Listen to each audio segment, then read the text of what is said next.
extra time. You ever bowled better? I'm not too sure, to be honest. I think it was pretty similar to maybe Leeds. Looking back to the Ashes, we bowled them out for 60 odd, but yeah, it didn't change a great deal from the first innings. Probably just bowled a touch fuller, I guess, and maybe a touch straighter. But I thought Camo set the scene beautifully, and I sort of just followed suit. So but everything got nicked and everything went to hand. So one of those days. Hi, Josh. Firstly, congratulations from that performance. Just from that first session, obviously you and Pat were bowling terrifically. At what stage did you realise you had something special going on? I probably can't put a finger on when, but I think I looked up and it might have been 6 for 20 or something like that. And we had Camo had Pujar and Kohli both out, and we sort of just had the tail sort of to come. So I think around that time, you got something special going, and it just felt like we're going to, if we kept bowling in those areas that nicks were going to keep coming. And we just didn't let up really. It was just one of those days where everything went to plan, and we just kept putting on that spot, and the nicks kept coming. So I can't put a finger on when, but just sort of it happened so quickly. It was over before we knew it. Hey Josh, can you just talk us through everyone's reaction at the moment amongst the team? Are you all a little bit stunned that it did wrap up so quickly?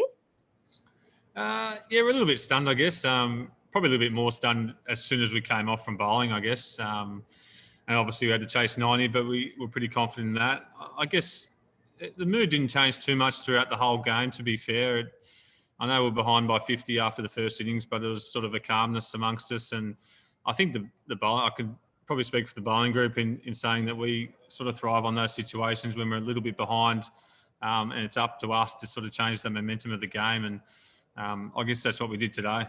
Just a quick follow-up, if I just could. How much of this can you take into the rest of the test, given it's, a pink ball, they're not going to have Kohli, it's going to be a little bit different, isn't it?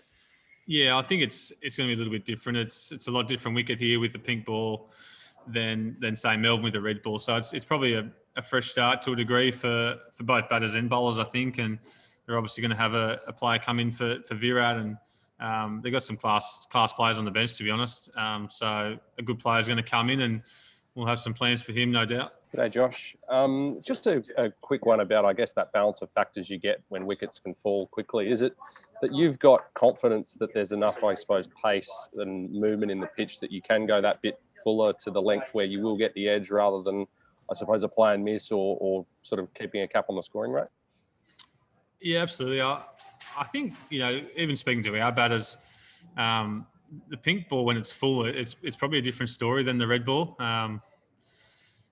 Whether it's at night or the daytime, I think obviously quite a bit of grass was left on this track here. So the fuller you could bowl without bowling a half volley, then, it seemed to be working a treat. So that's the challenge is trying to bowl that full length without bowling too full. But, we sort of nailed that today, and probably bowled a touch straighter to a degree at certain times as well. But, yeah, talking to all the batters, it seems the toughest ball, to be honest. And is it a nice sort of complementary combination for you and Pat, where he's generally trying to wobble the seam and move it off the seam, and you, if you feel like it's going to swing, you'll just try to bowl a straight seam? Yeah, I think he sort of gets a natural wobble on it all the time. So it's something a little bit different, and it really worked in England for him, obviously, with a big seam on the Duke, and even when there's grass on this wicket as well, it works really well. So I think he can do both.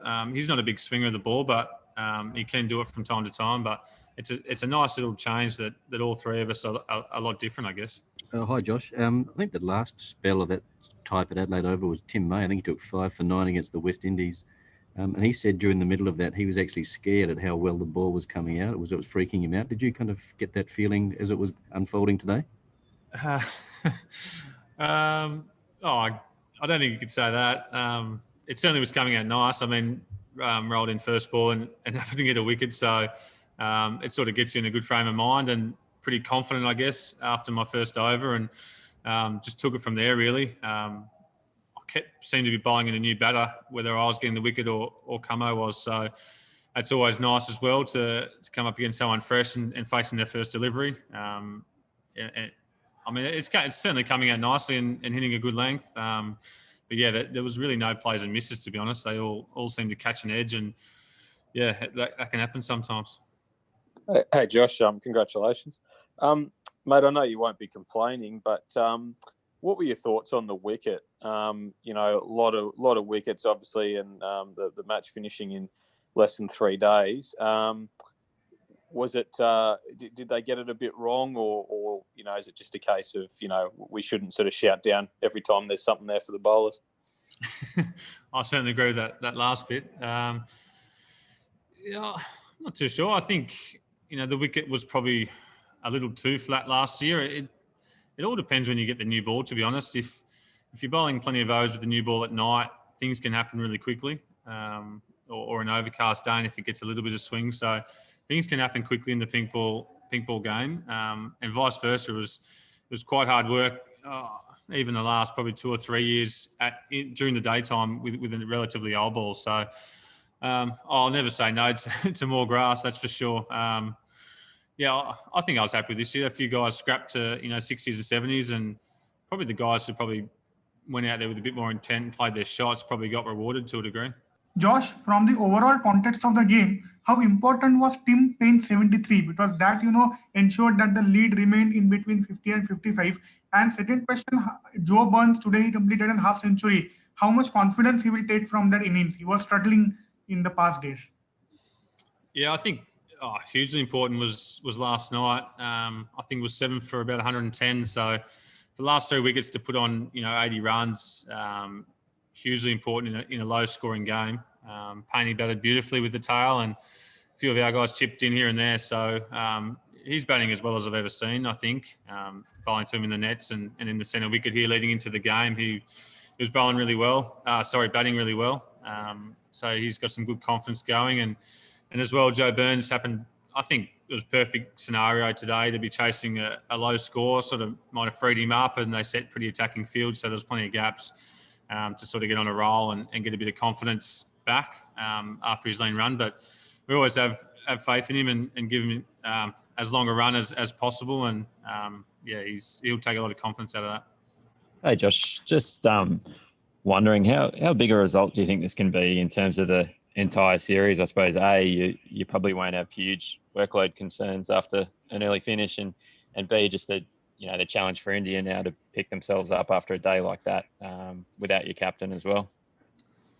Yeah, it's I guess it's hard to say, not being in their shoes to a degree. I've probably been in their shoes before in different series, but I mean, getting bowled out for 36, it's going to leave a few headaches here and there, and obviously their best batter leaving as well. It's going to leave a bit of a hole, but they've got plenty of class batters on the sidelines to come in. Obviously not of Virat's class, but in terms of the series, I think it's great to be one up. It's better than being one down, as we found out last time they were here. And but in terms of, I think, red ball, it's sort of a fresh start. The next test, it's going to be a different wicket. It's a red ball, so it's a fresh start for bat and ball, I think.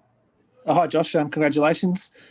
Just one on the Shami injury. Like, no one wants to see anyone get hurt, but how much of a psychological blow is that, do you think, on top of dismissing them today, that like one of your quicks goes after the Indian tail and they get hurt, just on top of the whole sort of win as well? And, you know, Australia's traditionally have been very good at sort of going after the tail of opposition teams. Yeah, I think it's obviously a blow. We don't know how bad it is yet. They'll obviously have scans on that and see if there's any fracture or just bruising. So we won't find out, I guess, how much damage it's done until down the track. But he's a class bowler, and he showed that in this game. So yeah, they might have to dig deeper into their arsenal to try and cover him. But yeah, we probably expect him to play. I'm not too sure how bad it is, to be honest. Josh, just on Joe Burns's arm, I know you've sort of just come off the field, but are there a few concerns for him? Will he have to go get a scan? And I guess just how tough is it to, you know, the way he sort of played through that pain? Yeah, he's a very tough player. I think a lot of opening batters are, to be fair. He obviously, it blew up a fair bit, obviously, straight away. But, I mean, he came off at the first break there, and he seemed okay. So I think it's the same scenario. We'll have a look at that tomorrow morning and probably get a scan and see what the results show. So fingers crossed for Burnsy. Hit the subscribe option and the bell icon to get all the exclusive sports videos on Extra Time.